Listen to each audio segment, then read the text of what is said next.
오늘 주시는 하나님 말씀 보도록 하겠습니다. 마태복음 11장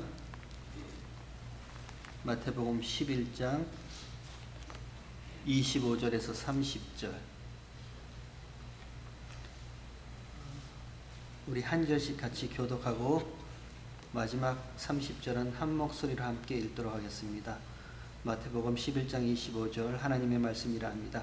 그때 예수께서 대답하여 가라사대 천지의 주제이신 아버지여, 이것을 지혜롭고 슬기 있는 자들에게 숨기시고 어린아이들에게는 나타내심을 감사하나이다.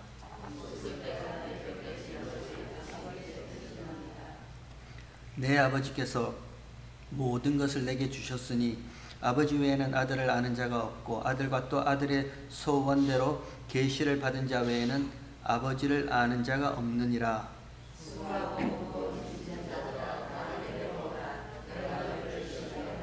나는 마음이 온유하고 겸손하니 나의 멍에를 메고 내게 배우라. 그리하면 너희 마음이 쉼을 얻으리니. 30절 함께 읽도록 하겠습니다. 이는 내 멍에는 쉽고 내 집은 가벼움이라 하시니라. 아멘. 11장 마지막 부분입니다. 마태복음 11장 마지막 부분에는 저와 여러분에게 아주 익숙하고 유명한 구절이 기록되어 있습니다. 수고하고 무거운 짐진 자들아 다 내게로 오라. 내가 너희를 쉬게 하리라. 기독교가, 아니 교회가 세상 가운데 자랑스럽게 드러내놓고 싶은 예수님의 말씀 가운데 하나가 오늘 본문의 말씀입니다. 수고하고 무거운 짐진 자들아 다 내게로 오라. 내가 너희를 쉬게 하리라. 나는 마음이 온유하고 겸손하니 나의 멍에를 메고 내게 배우라. 그리하면 너희 마음이 쉼을 얻으리니. 이는 내 멍에는 쉽고 내 짐은 가벼움이니라. 우리가 참 자랑스럽게 이 예수님의 말씀은 세상을 향해서 내어놓고 싶은 말씀이에요. 그리고 저와 여러분이 참 위로가 되고 힘이 되는 말씀입니다. 수고하고 무거운 짐진 자들아 다 내게로 오라. 이 예수님의 말씀이 그때 그 당시에 어떤 상황, 어떤 형편, 어떤 모습에서 예수님이 이 말씀을 하셨는지, 그러면 오늘날 저와 여러분에게는 이 말씀이 무엇을 말씀하고 싶어 하시는지, 오늘은 이 유명한 구절의 말씀의 진의가 뭔지 같이 한번 살펴보도록 하겠습니다. 먼저 오늘 말씀은 이렇게 시작합니다. 25절에 그때에 예수께서 대답하여 가라사대 이것을 지혜롭고 슬기로운 자에게는 숨기시고 어린아이들에게는 나타내심을 감사합니다. 이렇게 시작해요. 이 유명한 구절이 있는 이 본문의 말씀이 25절에 보면 이렇게 얘기를 합니다. 그때 예수께서 대답하여 가라사대 이것을 지혜롭고 슬기 있는 자들에게는 감추시고 어린아이들에게는 나타내심을 감사합니다. 이런 예수님의 말씀으로 시작해요. 그때 예수께서 대답하여 가라사대, 한국말 번역은 이렇게 되어 있더라고요. 예수님께서 대답하여 말씀하시기를. 그러면 그 이전에 뭔가 질문이 있었다는 얘기죠. 예수님이 대답하여 말씀하셨다는 이 이야기의 시작은 그 이전에 뭔가 예수님이 질문이 있었고 예수님께 물음이 있었다는 얘기죠. 그러니까 예수님께서 대답하여 가라사대 이것들을 슬기롭고 지혜 있는 자에게는 숨기시고 어린 아이에게는 나타내심을 감사합니다. 이렇게 시작하죠. 그래서 궁금했습니다. 이전 본문에 무슨 물음과 무슨 질문이 있었는가 하고 이전의 본문을 이렇게 살펴보니까 회개치 아니한 자들에 대한 책망이 있는 거예요. 화 있을진저 고라시나, 화 있을진저 벳세대야, 내가 너에게 행한 그 권능을 두로와 시돈에게 행하였다면 그들은 벌써 죄 안고 울면서 옷을 찢고 벼옷을 입고 회개하였을 것이다. 가버나움아, 하늘까지 높아지겠느냐? 땅 아래까지 낮아지겠느냐? 내가 너희에게 행한 그 권능을 저 소돔에게 보여줬다면 소돔은 심판받지 아니하고 오늘까지 이르렀을 것이다. 심판날에 두로와 시돈이, 소돔이 훨씬 너희보다 견디기 쉬울 것이다. 회개치 않은가? 예수님의 책망이 앞에 기록되어 있어요. 맞지 않죠? 뭔가 질문과 물음이 있어야 되는데 예수님께서는 화 있을진적 들어오시나 화 있을진적 베세다야, 내가 너희에게 보여준 그 권능을 두로와 시돈에게 보여줬다면 저들은 벌써 베옷을 입고 제에 앉아서 울며 불며 회개하고 나왔을 건데 회개치 아니함에 대한 책망을 예수님께서 하십니다. 이 앞선 9절의 말씀의 의미가 뭐냐면 권능을 본다 한다 할지라도 회개치 아니한다는 거예요. 너희가 아무리 놀라운 권능을 본다 할지라도 너희 회개치 않해. 너희가 아무리 깜짝 놀랄 만한 기적을 본다 할지라도 너희는 회개의 자리에 이르지 못해. 그 말은 다른 말로 하면 회개의 주도권은 너희가 아니야, 이 말씀하시는 거예요. 우리가 신앙생활하면서 실수하는 것 중에 하나가 이겁니다. 회개의 주도권은 저와 여러분 나에게 있다 생각합니다. 내가 뭔가를 크게 잘못해서 이게 잘못이구나, 그러니까 이 잘못에 대한 나의 울음과 나의 통곡과 그리고 두 번 다시 이런 잘못을 하지 말아야겠다라는 그 반성과 결심과 결단을 우리는 회개라고 생각해요. 아니에요. 성경이 말하는 회개는 그걸 두고 이야기하지 않습니다. 특별히 구약 성경에서요, 히브리 말로 기록된 이 구약 성경에서 회개라는 단어가 히브리 말로 슈브라는 단어를 썼어요.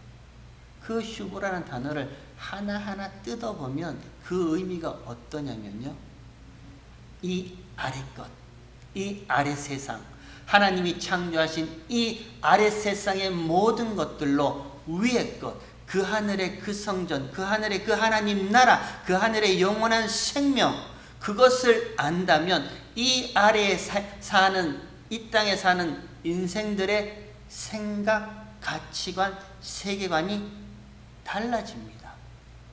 변화돼요. 하나님이 이 아래 세상에 성막 주셨죠. 율법 주셨죠. 제사제도 주셨단 말입니다. 이 아래 세상에 하나님이 율법을 주시고 말씀을 주셨습니다. 그러면 이 아래 세상에 사는 저와 여러분이 하나님이 주신 그 성막, 성전, 제사제도, 율법, 말씀을 가지고 이 말씀이 이 땅에 눈에 보이는 이것이 전부가 아니라 저 하늘의 그 하나님 나라의 그 성전과 그 영원한 나라, 그 생명을 이야기하는 거구나. 이 땅은 단지 지나가는 것이고 그림자요 모형이구나. 그러면 이 땅을 살아가는 저와 여러분의 인생관요, 세계관요, 철학관요, 삶의 이유, 삶의 목적이 바뀌어지고 변화되게 되어 있어요.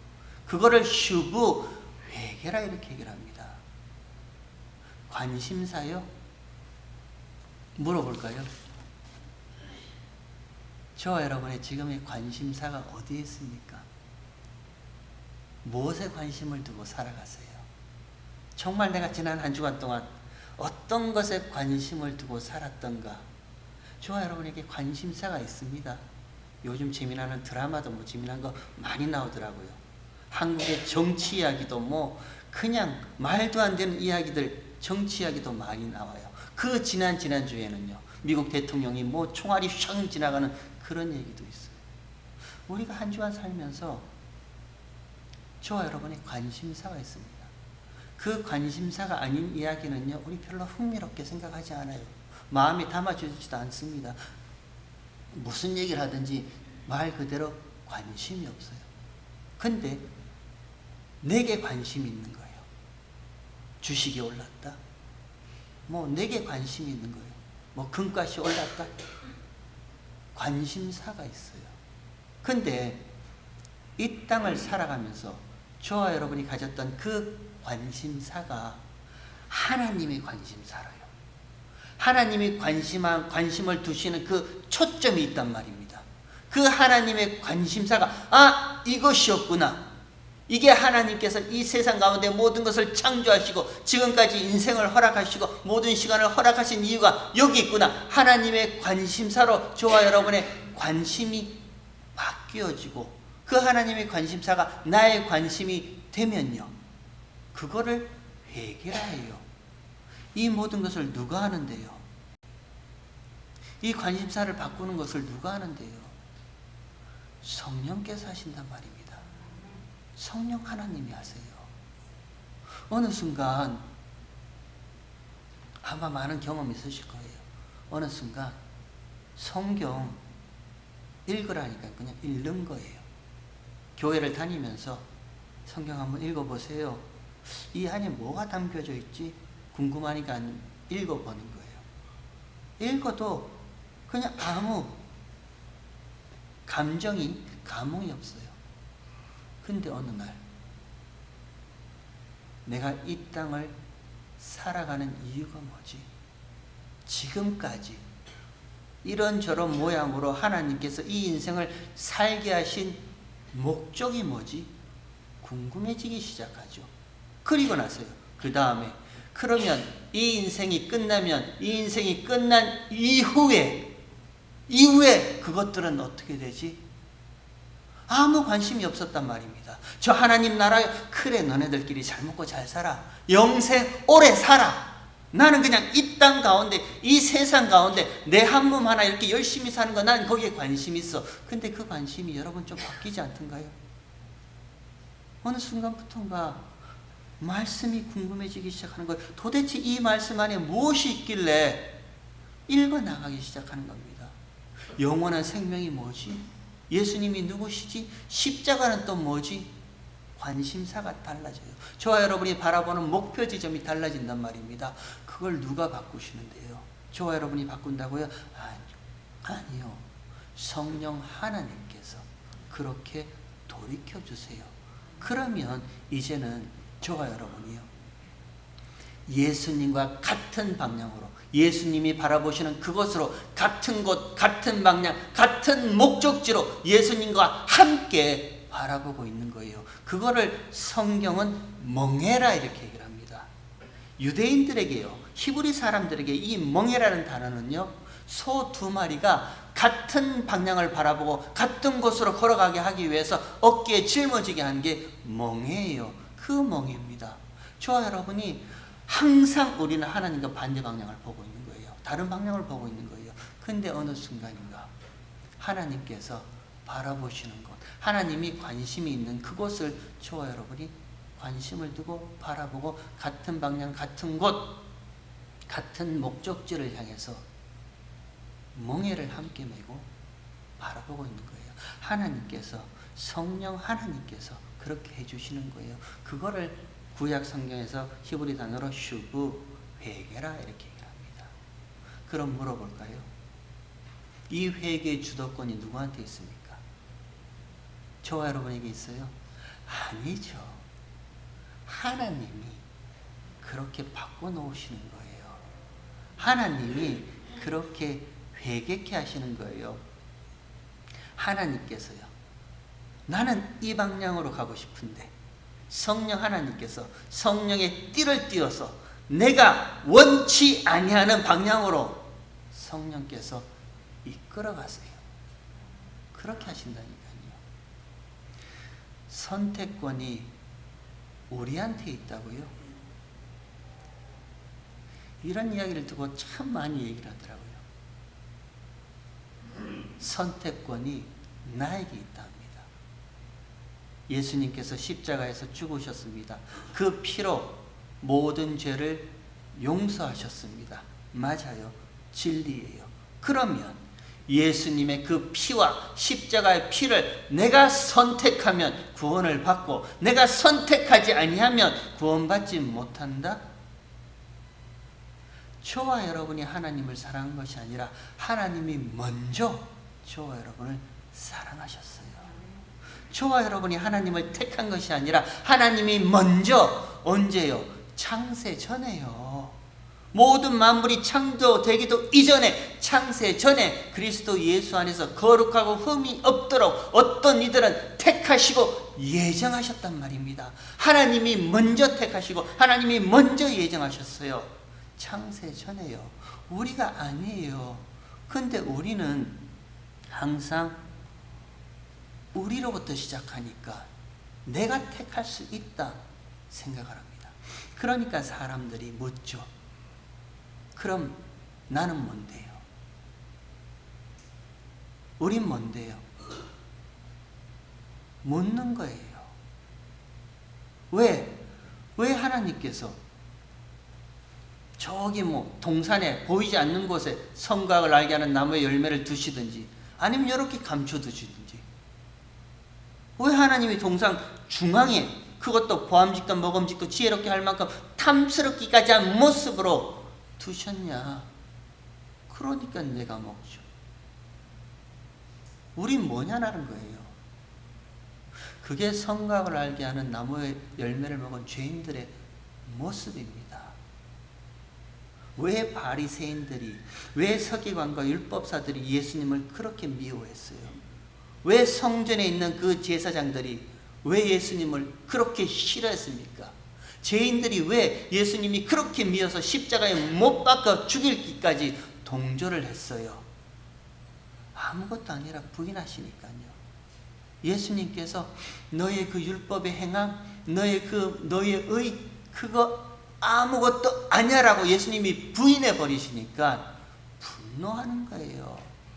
왜 우리의 행함을 부인하는 거죠?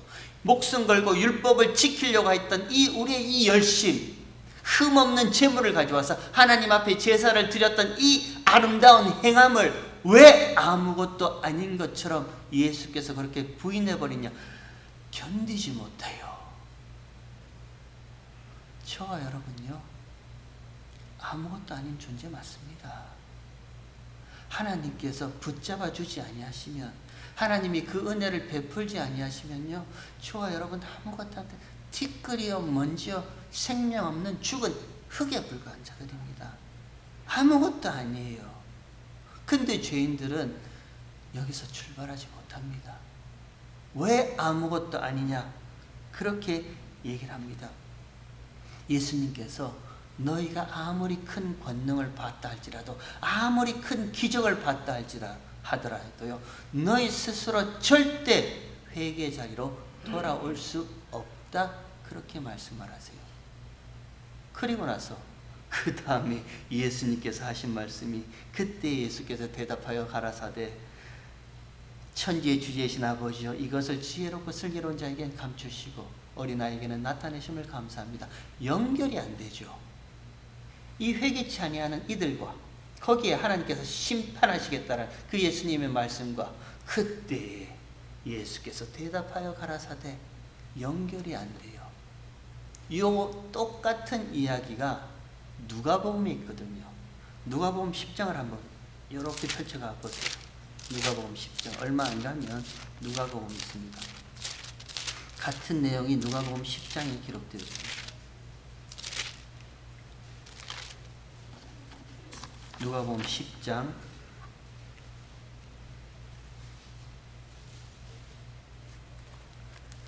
누가복음 10장은요, 예수님께서 70인을 둘씩 짝지어 보내시는 추수의 이야기가 있습니다. 우리가 그 전에 한번 살펴봤습니다. 그때 10장 17절을 한번 보세요. 17절에 이렇게 되어 있습니다. 70인이 기뻐 돌아와 가로되 주여, 주의 이름으로 귀신들도 우리에게 항복하더이다. 예수님이 70인을 둘씩 짝지어 보내거든요.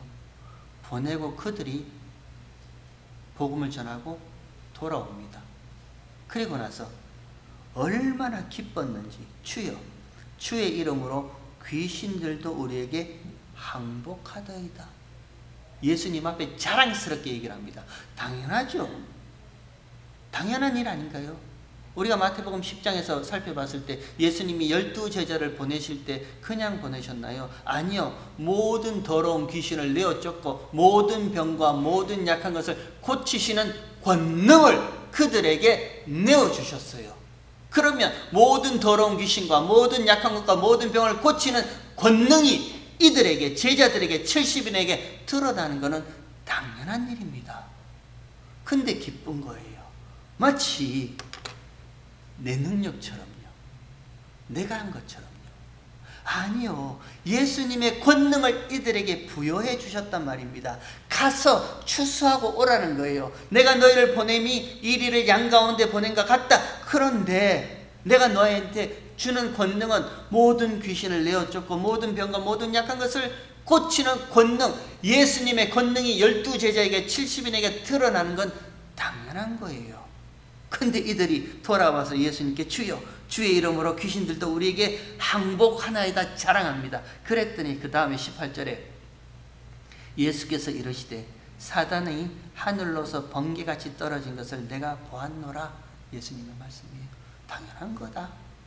나의 권능을 주었기 때문에 나의 권능이 임한 너에게 예수의 권능이 나타난 것은 당연한 거다. 그렇게 말씀하세요. 그리고 나서 19절에 내가 너에게 뱀과 정갈을 밟으며 원수의 모든 능력을 제어할 권세를 주었으니 너희를 해할 자가 결단코 없으리라. 똑같은 말씀이죠. 저와 여러분에게 예수의 권능이 나타난 것은 당연한 겁니다. 저와 여러분의 능력이 아니에요. 그 어떤 유명한 목사님의 능력이 아니에요. 예수의 권능이요. 다만 저와 여러분을 도구 삼아서 드러내실 분이에요. 그 얘기를 하시는 거예요. 근데 그 다음에요. 20절에 그러나 귀신들이 너에게 항복하는 것으로 기뻐하지 말고 너의 이름이 하늘에 기록된 것으로 기뻐하라. 예수님의 말씀이에요. 그 권능, 그 귀신 항복하는 그거 기뻐하지 말고 너의 이름이 이미 하늘에 주 예수의 이름이 기록된 그 생명책에 너의 이름이 이미 기록된 그것으로 너의 기쁨이 충만되길 나는 원해. 예수님의 말씀이에요. 그리고 나서 이 말씀을 하신 다음에요. 그 다음에 21절에 이때에 이 말씀을 하실 때요. 이때에 예수께서 성령으로 기뻐하사 성령의 충만함으로 기쁨이 충만할 때 가라사대 천지의 주제이신 아버지여. 똑같은 내용이 나옵니다. 이때가 언제예요? 예수님이 제자들에게 말씀하셨잖아요. 귀신이 항복하는 그것으로 기뻐하지 말고 너의 이름이 이미 생명책에 기록된 그것으로 기쁨이 충만해. 너의 이름은 이미 생명책에 기록되어 있어. 그것 말씀하실 이때 예수께서 성령으로 기뻐하사 가라사대 천지의 주제이신 아버지여 그것을 지혜롭고 슬기 있는 자들에겐 숨기시고 어린아이들에겐 나타내심을 감사하나이다. 이렇게 말합니다. 이것이 뭔데요? 이것이 뭔데요? 이미 너의 이름이 생명책에 기록된 그 사실요. 그 12제자가 예표하는 교회, 저와 여러분요. 오고 오는 모든 하나님의 백성들요. 그 하나님의 백성들의 이름이 이미 생명책에 기록되어 있다라는 그 사실요. 이것을 지혜롭고 슬기 있는 자들에게는 숨기시고요. 숨기시는 거예요. 숨기시고 어린 아이들에게는 나타내심을 감사나이다. 옳소이다. 이렇게 된 것이 아버지의 뜻이래요. 하나님 아버지의 뜻이래요. 하나님의 아버지의 뜻은요, 비밀입니다. 생명책에 이름이 기록된 그 사실에 대해서 슬기롭고 지혜로운 자에게는 감춰버리세요. 그러나 어린아이들에게는요, 드러내시고 나타내시는 것이 하나님의 뜻이래요. 그러면 여기서 질문이 생기죠. 슬기롭고 지혜로운 자가 누군가? 이들이 누군데 이들에게는 감춰버리시는가? 이 슬기롭고 지혜로운 자의 특징은요, 나로부터 시작합니다. 모든 일을 자기로부터 출발합니다. 슬기롭고 지혜로운 자를 두고 하시는 말씀은 1차적으로 당시 유대인들이죠. 서기관과 바리새인들, 율법 행함을 자랑하는 자들요. 율법을 목숨처럼 걸고 제사를 드렸던 이들요. 이들의 특징은 나로부터 출발합니다. 행함을 강조하는 분들, 행함을 말씀하는 분들의 특징은요, 자기로부터 출발합니다. 항상 나로부터 출발합니다. 그래요. 나 선악과 먹었습니다. 그래서 어쩔래요? 하나님, 그래 나 선악과 먹었어요. 하나님이 동상 중앙에 두셨잖아요. 하나님 보암짓도 모범짓도 지혜롭게 할 만큼 탐스럽기까지 만드셨잖아요. 그건 먹으란 얘기 아니에요. 그래서 난 먹었어요. 그게 죄라고요? 알았어요. 내가 책임질게요. 그게 가룟 유다 아닙니까? 똑같이 예수를 떠났어요. 베드로도 예수님을 배반했습니다. 베드로도 예수님을 모른다 부인하고 떠났어요. 가룟 유다도 떠났습니다. 똑같이 떠났어요. 근데 가룟 유다는요, 그래요, 내가 책임질게요. 목에 걸어 죽었어요. 그러나 베드로는요, 돌아오게 한단 말입니다. 하나님이 그를 회개케 하여 돌아오게 해요. 내가 선택한다고요? 아니요, 절대 그런 일 없습니다. 자기로부터 출발한 자들은요, 절대 스스로 회개치 않습니다. 자기가 내가 책임지겠다고 나서는 거예요. 그래요, 내가 먹었으니까 내가 책임집니다. 이들의 모습은요, 자기로 출발하는 이들의 모습은 모든 것이 다 불공평하고 불공정하고 불합리하게 보이는 거예요. 왜 그때 이순신 장군에게는 나타나지 않았어요? 왜 그때 유관순 누나한테는 보여주지 않았어요? 왜 그때 최진사 때, 그 옛날에 그렇게 착하고 아름답게 살던 그 최진사 때 셋째 딸한테는 왜 예수님이 안 나타났어요? 그러니까 그들이 못 믿죠.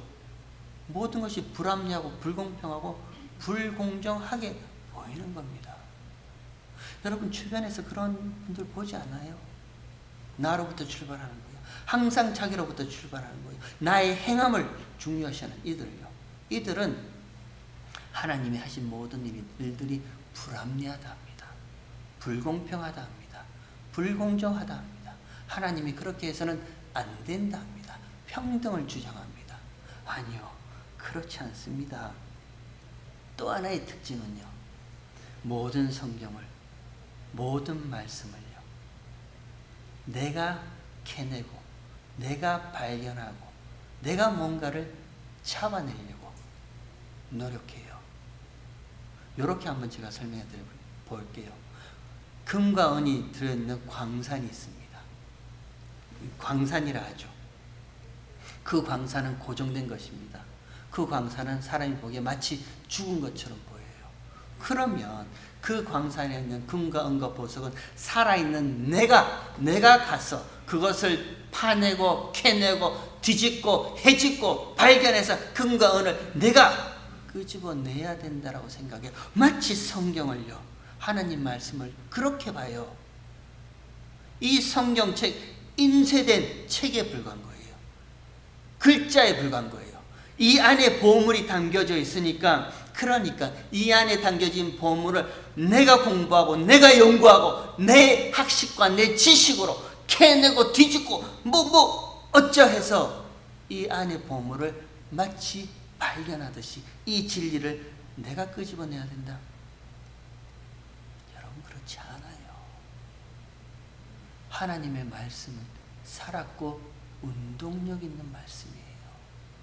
절대 죄인들이, 인간들이 스스로 이 말씀 안에 담겨진 말씀의 진의를 본인이 캐내어 가지 못합니다. 근데 지혜롭고 슬기 있는 자들은 할 수 있대요.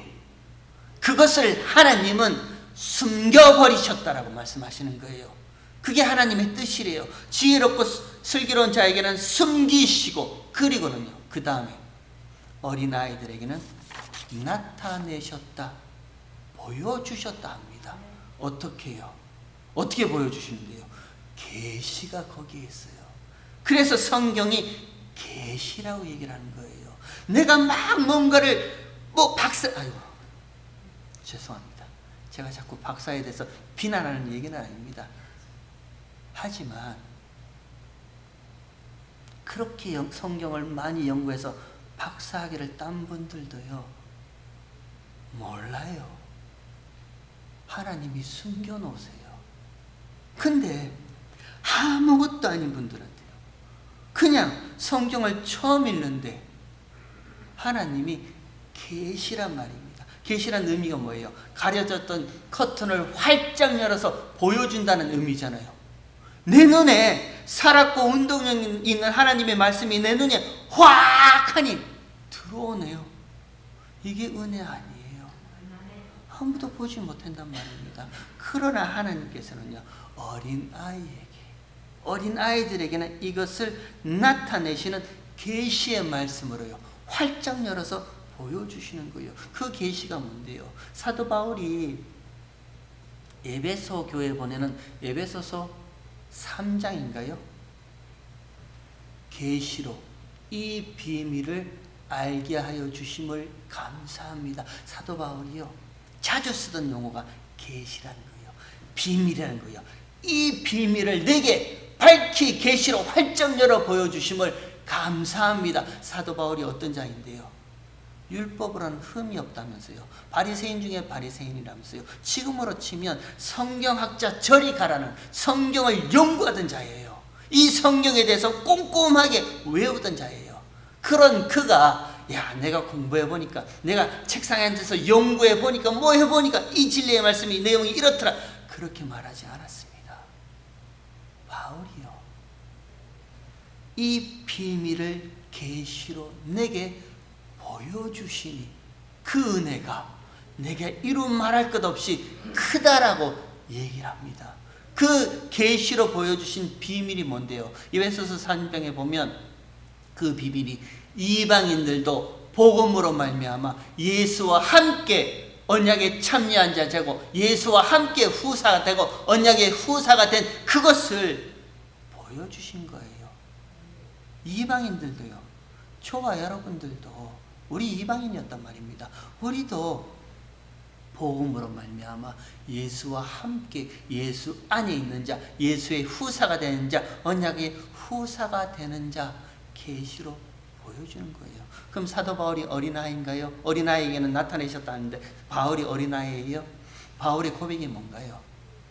나의 나 된 것은 하나님의 은혜라 하죠. 나의 나 된 것은 하나님의 은혜란 고백하죠. 하나님께서 은혜를 베풀지 아니하시면 나는 아무것도 아닌 자 맞습니다. 그 고백이죠. 하나님 절대 의존적 존재요. 하나님이 이런 나를 붙잡아 주지 아니하시면 내 지식, 내 학식 이거 아무것도 아닙니다. 하나님께서 계시로 그것을 열어 보여주지 아니하시면 나는 아무것도 알 수 없는 존재입니다. 어린아이에게 하나님께서 나타내시고 보여주세요. 그것을 감사한다, 이렇게 얘기를 합니다. 그리고 나서요, 그 다음에 누가복음 10장 22절에 한번 보세요.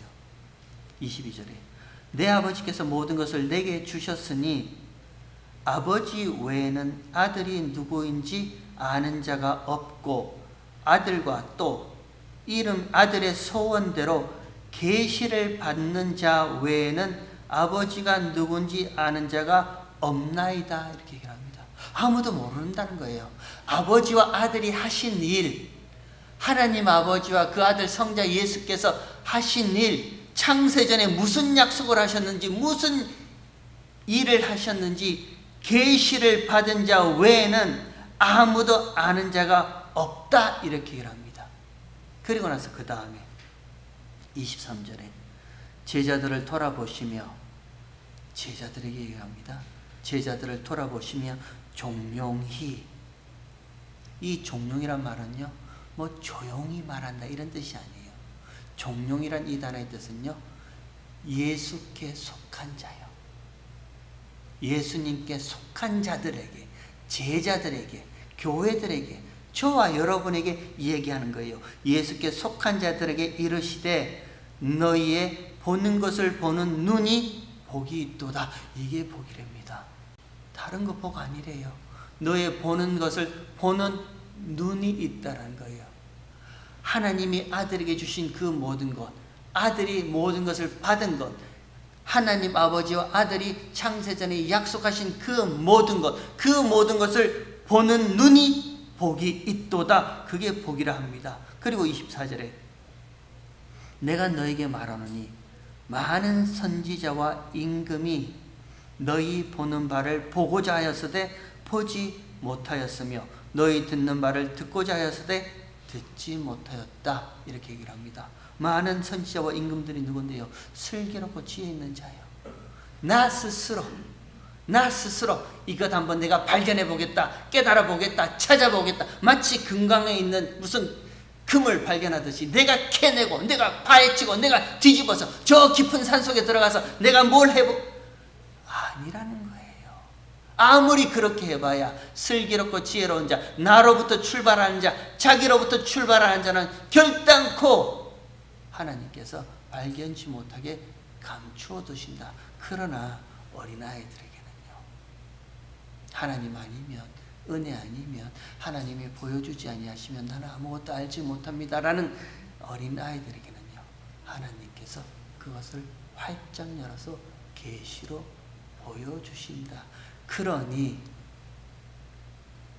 지금도 자기로부터 출발하는 지혜롭고 슬기로운 자들아, 그러니 지금도 나로부터 출발해서 내가 한번 이 모든 비밀을 풀어버리라. 나서는 수고하고 무거운 짐진 자들아. 여러분, 그게 수고하고 무거운 짐입니다. 내가 한번 찾아보겠다고 나서는 그것이 수고하고 무거운 짐이에요.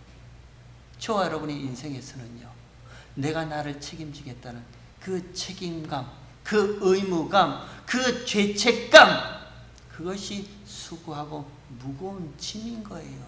저와 여러분의 신앙생활 가운데, 교회 생활과 믿음 생활 가운데 내가 책임지겠다, 내가 모든 것을 한번 해보겠다, 나로부터 출발하는 거요, 자기로부터 출발하는 거요, 그거 의무감이에요. 그거 책임감이에요. 그거 하지 못하는 내게 오는 그 죄책감이에요. 그게 저와 여러분에게는 수고하고 무거운 짐이라는 거예요. 나로부터 출발하지 말라는 겁니다. 자기로부터 출발하지 말라는 겁니다. 그러면 어디에서 출발하는데요? 어디에서 시작을 해야 되는데요? 예수와 함께요. 예수님과 함께 같은 곳, 같은 방향, 같은 목적지를 바라보는 거예요. 예수님과 함께 계시로 창세 전에 모든 만물이 이루어지기도 전에 그 시점에서 예수님과 함께 출발해 보라는 거예요. 그 예수와 함께 그곳에서 시작하면 책임감, 죄책감, 의무감 없어져요. 왜? 내가 하는 게 아니니까요. 이미 구원은 창세 전에 성과 하나님과 성자 예수님의 약속 안에서 이루어진 사실이에요. 그 이루어진 사실을 이 세상과 이 땅 가운데, 이 시간 가운데 예수님이 말씀이 육신이 되어 우리 가운데 오셔서 십자가라는 그 모습으로 단지 저와 여러분에게 보여주는 거예요. 설명해 주는 겁니다. 이미 구원은 이루어졌단 말입니다. 그 이루어진 구원을 예수님과 함께 창세 전이란 그 시점에서 예수와 함께 바라보라는 거예요. 수고하고 무거운 짐진 자들아, 다 내게로 오라. 예수님께로 오라는 거예요. 그 시점에서 바라보면 저와 여러분 모든 묶임에서 자유함을 얻습니다. 무거운 짐요, 수고하는 짐요, 지금도 없앨 수는 없어요. 내가 살아가는 이 인생, 내 가정, 내가 책임지고 살아가야겠다는 그 의무감 없앨 수는 없어요. 근데 책임져지던가요? 한 번에 뜻하지 않게 발생하는 그 일들이 내가 책임져지던가요? 아까 어느 집사님이 이 말은 꼭 광고 시간이나 설교 시간에 저한테 꼭 하라고 해서 제가 하는 겁니다. 집안에 강아지를 키웁니다. 내가 잘 케어하고 싶어요. 보호하고 싶어요. 근데 난데없이 카요리가 와서 그 강아지를 확 깨물고, 성훈이 집사님이 오늘 아침에 일어났던 일이랍니다. 담장을 넘어서 카요리가 와가지고 키우던 개를 확 깨물은 내가 책임져 지던가요? 안 돼요. 내가 날 건강을 아무리 지키고 보호하려 해도 느닷없이 나에게 찾아오는 그 질병은 내가 책임질 수 없어요. 근데 우리는 이상하게 끝까지요, 그 책임감과 의무감과 또 그것을 하지 못하는 자식에 대한 죄책감, 내 인생에 대한 죄책감, 그거를 짊어지고 끝까지 가는 거예요. 왜요? 왜? 나로부터 시작하기 때문이에요. 자기로부터 출발하기 때문이에요. 예수님은 그런 인생을 아무리 자기가 해결하려고 해도 숨겨놓으세요. 근데 오라는 거예요. 내게로 오라. 예수님이 누구신데요? 예수님이 진리잖아요. 예수님이 생명이시잖아요. 내게로 오라. 내가 너희를 쉬게 하리라. 나는 마음이 온유하고 겸손하니. 예수님의 마음이 온유하셨어요? 예수님의 마음이 겸손하셨어요? 예수님의 마음이 어떻게 온유하셨는데요? 그 성전에 들어가서 그 상을 다 엎어버리시는 분노를 보여줬는데 어떻게 예수님이 온유하셨어요? 진리로 자유케 하는 온유요. 그게 예수님의 온유란 말입니다. 진리 대신 예수님께서 이 진리로 말미암아 너의 모든 묶임이 풀어지는 그 자유를 주시는 그 온유요. 겸손요. 예수님이 언제 겸손했는데요? 바리새인들을 보고 독사의 새끼들을 욕해버리셨는데 언제 겸손하셨는데요? 그 진리의 생명으로 힘들고 무거운 모든 짐들을 다 풀어내시는 그 겸손이요. 나는 마음이 온유하고 겸손하니 나의 멍에를 메고 내게 와서 배우라. 그리하면 너희 마음에 쉼을 얻을 것이라. 이는 내 멍에는 쉽고 내 짐은 가벼움이라. 왜요? 이미 십자가에서 예수님이 다 해결하셨으니까요. 이미 창세전에 성부 하나님과 성자 예수님이 언약으로 다 완성하셨으니까요. 그 이미 시작된 태초 이전의 그 시간부터 한번 예수와 같이 바라보라는 거예요. 거기가 시작이고 거기가 결론입니다. 그러면 이 인생은요, 그냥 하나님께서 풀어 설명하는 시간들이에요. 그러면 이 인생에 기쁜 일이 있을 수도 있고 슬픈 일이 있을 수도 있고 힘든 일이 있을 수도 있고 좋은 일이 있을 수도 있어요. 그것이 끝이 아니라는 거예요. 그러니까 내 무거운 짐과 내 수고하는 모든 것들을 내가 지고 갈 필요 없다. 그러니 이제는 내게 보여주겠다. 아무리 얘기를 해도요, 자기로부터 출발하는 지혜롭고 슬기로운 자에게는 감춰놓으세요. 끝까지 신앙생활 그렇게 합니다. 볼까요? 나 어려서부터 신앙생활 했어. 교회 다녔어. 우리 집안이 옛날부터 몇 대까지 믿어서 성경 나 이거 다 알아. 십자가 그거 나 무슨 얘기하는지 알아. 목사 당신이 하는 얘기 나 다 알아. 근데 다 안다면서 교회는 오지 않습니다. 교회는 안 와요. 그게 다 아는 거예요. 다 안다면서 나는 하나님께서 은혜 주시 않냐면 아무것도 아닌 티끌이에 먼지요 아무것도 생명 없는 자라는 회개의 자리까지 오지 못해요. 감춰 놓으신다니까요. 그러나 어떤 이들이 저와 여러분에게는요, 활짝 열어서 보여주세요. 그러면 이 땅에 사는 이 인생이 전부가 아닌 것을 알기 때문에 의무감, 책임감, 죄책감에서 벗어날 수 있어요. 그게 자유입니다. 너희가 진리를 알지니 진리가 너희를 자유케 하리라. 요한복음 8장 예수님의 말씀이죠. 그 진리 대신 예수님께서, 그 실체이신 예수님께서요, 모든 것을 밝히 보여준 자에게는 자유함이 있어요. 저와 여러분 신앙생활 가운데 이런 자유함이 있었으면 좋겠습니다. 마지막으로요, 지혜롭고 슬기로운 자들의 신앙생활은 하면 할수록 수고하고 무거운 짐밖에 없습니다. 아무리 믿음생활 한다 해도 하면 할수록 지치고 피곤함밖에 없습니다. 그러나 어린아이들 같은 하나님의 은혜가 아니면 하나님 난 정말 아무것도 아닌 존재 맞습니다. 그 고백을 하는 저와 여러분에게는요, 하나님의 어떤 은혜를 베풀어 주시는가. 이 비밀스러운 하나님의 말씀을 활짝 열어서 말씀 안에 진의가 무엇인지를 보여주세요.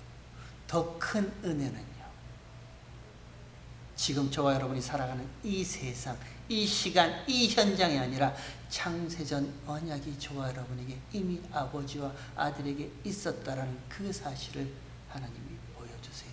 그러면 더 이상 저와 여러분의 인생은 나로부터 출발하는 것이 아니라 그 창세전 언약으로부터 시작해요. 저와 여러분이 책임질 거 없습니다. 저와 여러분이 의무감으로 뭐 할 거 없어요. 그리고 저와 여러분이 뭘 못했다고 하나님 앞에 죄책감으로 고개 숙일 필요는 없어요. 다만 저와 여러분이 인생을 살아가면서 이 은혜의 비밀을 알았다면 저와 여러분의 삶 가운데서는 하나님께 최선을 다할 수 있는 열심밖에 나오지 않습니다. 저와 여러분이 관심사요, 이전에 관심 있었던 그 모든 것들요, 하나님의 관심사로 옮겨주세요. 왜 그 수많은 사람들이 그 어려운 선교지로 떠나는데요?